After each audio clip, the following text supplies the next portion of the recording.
ദീപക് തർമ്മടം നമ്മൾ ചോദിച്ചപ്പോൾ ഇവിടെ തന്നെ ഉണ്ട്. Deepak Dharmadam, you are welcome. യാ ഓടരുത് ഓടരുത്, അമ്മാവ് ആളറിയാം. ഓടരുത് അമ്മാവ് ആളറിയാം. ഓക്കെ ഓക്കെ, ദീപക് മൈക്ക് പിടിച്ചോളൂ. അപ്പോൾ എങ്ങനെയുണ്ട് ഉസ്താദ്? എന്താ കാര്യമായിട്ട് പറഞ്ഞല്ലോ ഉസ്താദ്? എന്തൊക്കെ പറഞ്ഞു കഴിഞ്ഞാലും അദ്ദേഹത്തിന്റെ അന്ത്യാഭിലാഷമാണ് ഈ സുന്നി ഐക്യം. അത് യാഥാർത്ഥ്യമാക്കുമെന്ന് ഉറപ്പിച്ചിരിക്കുകയാണ്. മനസ്സെപ്പോഴും 24 അദ്ദേഹത്തിന്റെ ജീവിതത്തിൽ ഒരു ജീവിതം പൂർത്തിയാകുമ്പോൾ സുന്നി ഐക്യം യാഥാർത്ഥ്യമാക്കണം. ഓക്കെ, സന്തോഷം, അങ്ങനെ നടക്കട്ടെ. ദീപക്, ഈ യാത്ര തുടങ്ങിയിട്ട് ഇപ്പം കുറച്ച് കൊല്ലമായല്ലോ. എത്ര വർഷമായി 24-നൊപ്പം? 24-നൊപ്പം തുടക്കം 6 കൊല്ലമായി. ഈ 6 കൊല്ലം കോഴിക്കോട് അലറി വിളിക്കുന്നു, അടിച്ചു പൊളിക്കുന്നു, തകർക്കുന്നു, ബ്രേക്കിംഗ് ന്യൂസ് വരുന്നു എന്നൊക്കെയാണ് പറയുന്നത്. ബ്രേക്കിങ്ങിന്റെ രാജകുമാരനാകുന്നു എന്നൊക്കെയാണ് പറയുന്നത്. അപ്പോൾ എങ്ങനെയാണ് ജീവിതം ബ്രേക്കായോ? അങ്ങനെ പറയാറായും തോന്നുന്നു. തൽക്കാലം ഒന്നും പറയാറില്ല. അപ്പൊ നമുക്ക് ഈ സ്വകാര്യങ്ങൾ പരിചയപ്പെടുത്തണ്ടല്ലോ. ഒന്നും പറയണ്ട, ഒന്നും പരിചയപ്പെടുത്താൻ പാടില്ല. അപ്പൊ മറ്റുള്ള കാര്യം പറഞ്ഞോളൂ. SKN പൊതുവേ ഈ 24-ലേക്ക് വന്ന സമയത്തുള്ളൊരു മാറ്റം എന്ന് പറഞ്ഞാൽ, ഞാൻ അമൃതയിൽ 15 വർഷത്തെ പ്രവർത്തനം. അമൃത എന്ന് പറഞ്ഞ ഒരു ഹിന്ദു പത്രം. ഞാൻ ഇടയ്ക്ക് ചോദിക്കട്ടെ, ചില ആൾക്കാർ എന്നോട് പറഞ്ഞു ധർമ്മടത്തിനൊരു ബിഗ് വെച്ച് കൊടുത്താലോ? SKN ഇതല്ല എൻ്റെ ബ്രാൻഡ് വാല്യൂ. അല്ല, കാരണം നമ്മൾ ഈ മുട്ടകളെ കൊണ്ട് നാട്ടിൽ പ്രശ്നം ഉണ്ടാകുന്നു. അതുകൊണ്ട് ഈ മുട്ടയ്ക്കൊരു പണ്ട് SKN പറഞ്ഞിരുന്നു ഇവിടെ ഒരു മുട്ടയെ വാഴും. അത് പിന്നീട് യാഥാർത്ഥ്യമായിരുന്നു. പക്ഷേ മുട്ടകൾ വരും. അതെ അതെ. അല്ല, ഒരു കാര്യം, ഞാനൊരു 4 മുട്ട റിക്രൂട്ട് ചെയ്തിട്ടുണ്ട്. ദീപക് ഒറ്റയ്ക്ക് നിന്ന് മത്സരിക്കാന്ന് വിചാരിക്കേണ്ട 4 മുട്ടകളെ ഞാൻ റിക്രൂട്ട് ചെയ്തു. രസകരമായ കാര്യം എന്ന് പറയും, ആദ്യം മുട്ട എനിക്ക് ഗോപിക്കൊക്കെ അറിയാം. ആദ്യം വിഷ്വൽ അഥവാ എനിക്ക് കിട്ടിയില്ലെങ്കിൽ ഞാൻ ആഷ്മിയുടെ തല നോക്കും. ആഷ്മിയുടെ താടിയും മുടിയാണ് റെഡി. SKN ഇനി സാധാരണ SKN ഞങ്ങളോട് ചോദിക്കാറാണല്ലോ പതിവ്, അല്ലേ? സ്ഥിരം അങ്ങനെയാണ്.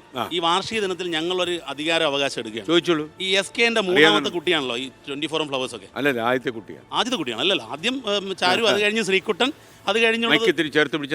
അല്ല, അതായത് ആദ്യം ചാരു മകള്, അത് കഴിഞ്ഞ് പിന്നെ മകൻ ശ്രീകുട്ടൻ. അപ്പോൾ 3ാമത്തെ കുട്ടിയാണ് ഈ ഫ്ലവേഴ്സും 24 അടങ്ങുന്ന ഈ പ്രസ്ഥാനം. ഈ പിറന്നാൾ വേളയിൽ SKന്റെ മനസ്സിലുള്ള ഒന്ന് പ്രേക്ഷകർക്ക് വേണ്ടി ഞാൻ ചോദിക്കുകയാണ്. പ്രേക്ഷക പക്ഷത്ത് നിന്നാണ് എൻ്റെ ചോദ്യം.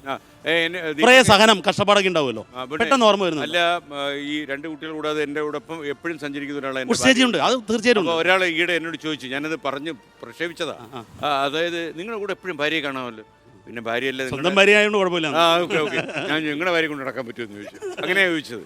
ഓക്കെ, അതൊക്കെ നല്ല കാര്യം. അപ്പോൾ ജീവിതമല്ലേ, അത് സ്വകാര്യ ജീവിതം. 24-ഉം ഫ്ലവേഴ്സും എൻ്റെ ആദ്യം ഫ്ലവേഴ്സ് വന്നു, പിന്നെ 24 വന്നു. ഇനി നമ്മുടെ ഒരു സ്വപ്നം എന്ന് പറയുന്നത് ഈ സൗത്ത് ഇന്ത്യയിൽ മുഴുവൻ നമ്മൾ വാർത്താ ചാനലുകൾ കൊണ്ടുവരും, നെറ്റ്വർക്ക്. അത് കൂടാതെ കേരളത്തിലെ ജനങ്ങൾക്ക് മുഴുവൻ 24-നെ സ്നേഹത്തോടെയും വാത്സല്യത്തോടെയും സ്മരിക്കാൻ പറ്റുന്ന എന്തെങ്കിലും ഒരു സ്റ്റാമ്പ് 24 പതിപ്പിക്കണം.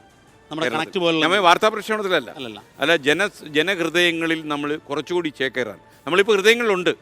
ഇപ്പോൾ യഥാർത്ഥത്തിൽ ഞാൻ പലപ്പോഴും പറയാറുണ്ട്, ഇപ്പം ഏഷ്യാനെറ്റിലൊക്കെ ഞാൻ ഇരിക്കുന്ന സമയത്ത് ഈ അവതാരകർ കാശ് കൂട്ടി ചോദിക്കും. അവർ വന്ന് ഒരു 4 പേര് ഇന്നലെ കണ്ടായിരുന്നു എന്ന് പറഞ്ഞു കഴിഞ്ഞാൽ പിറ്റേന്ന് വന്ന് നമ്മളോട് കാശ് കൂട്ടി ചോദിക്കും. കണ്ടല്ലോ, എല്ലാവരും കാണുന്നല്ലോ. അപ്പം നമ്മൾ അവരോട് പറയും, ഇവിടെ പബ്ലിസിറ്റി, പണം പുറത്ത്. പബ്ലിസിറ്റി ഇവിടെ, പണം പുറത്ത് എന്ന് പറഞ്ഞാൽ സ്റ്റേജ് ഷോ ഒക്കെ ചെയ്ത് പണം ഉണ്ടാക്കണം എന്നാണ് നമ്മൾ എപ്പോഴും പറയാറ്. അത് ഏഷ്യാനെറ്റ് എന്ന് പറഞ്ഞാൽ ഒരു ഹെവനാണ് ആളുകൾക്ക്, അവതാരകരുടെ ഹെവനാണ്. അതേപോലെ അതിനുശേഷം ഉണ്ടായ 2 ഹെവനാണ്, ഒന്ന് 24-ഉം ഒന്ന് നമ്മുടെ ഫ്ലവേഴ്സും. അപ്പോൾ ഇവിടെ പ്രേക്ഷകർക്കിടയിൽ നിന്ന് ഒരു സാധാരണ അവതാരകയായിട്ട് 24-ൽ വന്നാലും അതുപോലെ ഫ്ലവേഴ്സിൽ വന്നാലും ഒറ്റ ആഴ്ച കൊണ്ടൊക്കെ ഇവരുടെ പേര് ഹിറ്റാവുന്ന ഇതായിരുന്നു.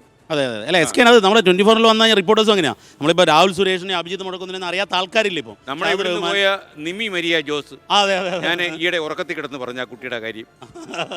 അപ്പോൾ വേറെ ഒന്നുമല്ല, അത് SKN ഈ രാഷ്ട്രീയക്കാരെ പോലെ എൻ്റെ ചോദ്യത്തിന് സ്കിപ്പ് ചെയ്തു. എൻ്റെ ചോദ്യം ഇതാണ്, ഈ 6ാം പിറന്നാളിൽ 24 എത്തി. അപ്പോൾ SKന്റെ മനസ്സിൽ പെട്ടെന്ന് തോന്നുന്നത് ഈ പ്രേക്ഷക പക്ഷത്ത് നിന്നുള്ള ചോദ്യമാണ്. കാരണം വളരെ കഷ്ടപ്പെട്ടുകൊണ്ടായിരിക്കും 2 ചാനൽ ഉണ്ടാക്കുന്നത്. ഈ ചാനലിൽ പണിയെടുക്കൽ തന്നെ കഷ്ടപ്പാടുള്ള കാര്യമാണ്. അപ്പോൾ ഉണ്ടാക്കാനുള്ള ബുദ്ധിമുട്ട് നമുക്കറിയില്ല. SKന്റെ മനസ്സിൽ വരുന്നത് എന്താണ്? എന്തൊരു ദീപക്, ഇത് നമുക്ക് അറിയാവുന്ന പോലെ ഇപ്പം ചിലപ്പോൾ ഈ ഒരു ആശയം എൻ്റെ മനസ്സിലാണ് ഉദിച്ചതെങ്കിൽ പോലും ഇപ്പോൾ ഇത് ആളുകളുടെ ഒരു ടീം സ്പിരിറ്റാണ്. 100 കണക്കിന് ആളുകൾ ഇതിൻ്റെ പിന്നിൽ പ്രവർത്തിക്കുന്നുണ്ട്. നമ്മളിപ്പം നമ്മളെ മുഖങ്ങളിൽ അറിയുന്ന അല്ലാത്ത വലിയൊരു സംഘം ആൾക്കാരുടെ പിന്നിലുണ്ട്. അപ്പോൾ അവരുടെ കഠിനാധ്വാനമാണ് ശരിക്കും പ്രേക്ഷകർക്ക് ഇങ്ങനെയൊക്കെയുള്ളൊരു പരിപാടി ആസ്വദിക്കാൻ പറ്റുന്നത്. എൻ്റെ ഒരു ആഗ്രഹത്തിലേ ഉള്ളൂ, എനിക്കിപ്പോൾ ഒരു ആകാശം മുട്ട വളരുന്ന കുറേ വാർത്താ ചാനലുകൾ ഉണ്ടാക്കുക. അതിനേക്കാളും അപ്പുറം ജനമനസ്സിൽ ചേക്കേറുന്ന ഒരു കാര്യം ഈ കൊല്ലം ഉണ്ടാകണം. അപ്പം ഞാനൊരു കാര്യം കണ്ടുപിടിച്ച് വെച്ചിട്ടുണ്ട്. അതിപ്പോൾ പറയുന്നില്ല, പക്ഷെ അത് നടത്തിയെടുക്കാൻ പറ്റിക്കഴിഞ്ഞാൽ അത് ഒരു തവണ സംഭവിക്കും ജീവിതത്തിൽ. ഒരാളിൻ്റെ ജീവിതത്തിൽ ഒരു തവണ, ചാനലിൻ്റെ ജീവിതത്തിൽ ഒരിക്കലും അത് നമ്മൾ നടത്തിയെടുക്കാൻ പറ്റിയാൽ ഇതാ ഗോപി എക്സിക്യൂട്ടീവ് KR ഗോപികൃഷ്ണൻ നമ്മൾ നടത്തിയുള്ളൂ അല്ലേ വിജയ? പക്ഷേ ആ ഹൃദയം വിട്ട രഹസ്യം പുറത്തു വരാൻ പാടില്ല. ഗോപികൃഷ്ണൻ നമ്മൾ നടത്തിയുള്ളൂ എസ് കെ. ഓക്കെ, വാർത്തയിലേക്ക് പോകാം. ബ്രേക്ക് ആക്കട്ടോ?